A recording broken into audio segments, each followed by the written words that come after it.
Welcome everyone. Today's video is how to take care of your chicken coop after it's rained. We've had some beautiful rains today here in sunny San Diego. It's trying to creep out a little bit there and give us some sunshine before it starts raining again. But as you can tell, I've got a chicken coop and the whole bottom there is now all muddy.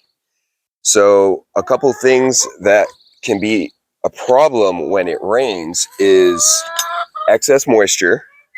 And also, what happens when that excess moisture starts to create an environment where bad bacteria will thrive and ultimately have a bad environment for the chickens because you want them to be healthy and happy. Now, if we could get good bacteria to take over, now you'll create an environment where the chickens will have basically probiotics all around them. So as they're eating, scratching into it, because as you know, if you have chickens, they love to eat off the ground, right? And so regardless of whether you put pretty dishes out for them to peck on. So just like the garden, let's take a look. Just like the garden thrives on really delicious and nutritious soil that will create, look at that, black gold right there. That every year I rake all that dirt out and top off, whether it's the fruit or the veggie boxes or the fruit trees, right, all on the property. It will thrive if you have the right microbiology going on in the soil. So I'm going to show you how to do that.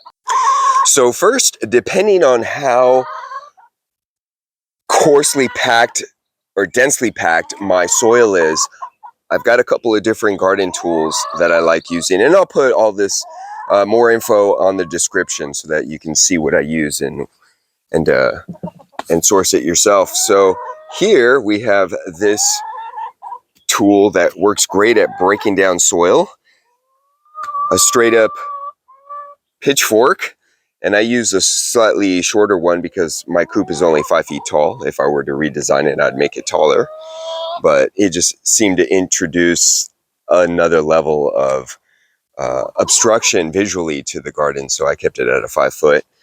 So the pitchfork, really great, obviously, to turn the soil, because that's the goal here. We're going to turn the soil to aerate it, because good bacteria love aeration, bad bacteria, not so much. And then we have a rigid rake here that I use for just basically raking things out, because I've got large, maybe stones or soup bones from discard pots after I've made my broth. So all that stuff, I just kind of want to rake out. Coconut halves after eating them, you know. So that bulky matter, the rake, the hard rake, works great for that. All right, let's begin. Now, I've already used this tool early on because the soil before it rained was quite coarse. But you see how that just kind of allows you to use a lot of leverage. Oops, sorry, girl. A lot of leverage with this handle to spin, right? And you can kind of push it in with your foot and spin. And that does a pretty good job at breaking things down with minimal effort. Now, one of the downsides to this is it's quite small of a head, so you can only really break up maybe 8 inches worth of soil. However, you could go pretty fast and just do maybe 180, 90-degree turns at most, right? Usually 90-degree turns is suffice to break up whatever you're doing here. So that's this tool. And again, the chickens love it because now you expose that bottom layer and they go to town on anything and everything that's down there. So this does a pretty good job, again, at breaking down really heavy compacted soils like we have here in San Diego. A lot of like clay, a lot of compacted soil, rock, stuff like that. It takes a while to really get a nice fertile soil from our native starting soil. So there's that tool. Now let's move on. Now we got the pitchfork. Excuse me, ladies. Pitchfork is one of my favorites because I can really push and go deep and use that leverage to just pop it off.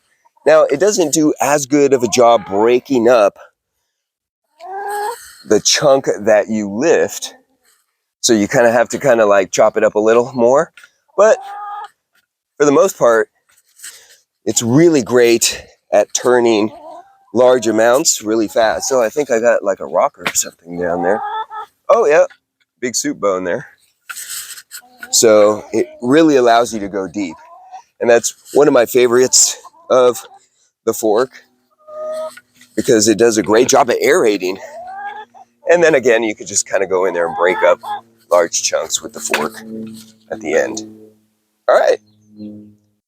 So now that all of the ground has been turned and aerated, I've made some compost tea here using a little aquarium pump to aerate it, strained it, and now I'm going to take it a step further and guarantee there's beneficial bacteria by adding more beneficial bacteria with a simple watering can. So let's do it. See that? So now we're just going to irrigate that whole area, their whole pen, so bad aroma from bad bacteria isn't going to exist because, well, we have such a large amount of beneficial bacteria along with aeration, and that's going to keep the chickens, the chicken pen that is, super healthy and thriving. It also helps break down this, in essence, compost bin so that at the beginning of the season, come spring, I'll be able to use this soil for my whole garden. And that's a wrap. All right, ladies, enjoy. Again, there's more information that I've posted in the description. And if you have questions and comments, just leave them down below. This has been Norris from Sourdough Delight. Happy gardening, everyone.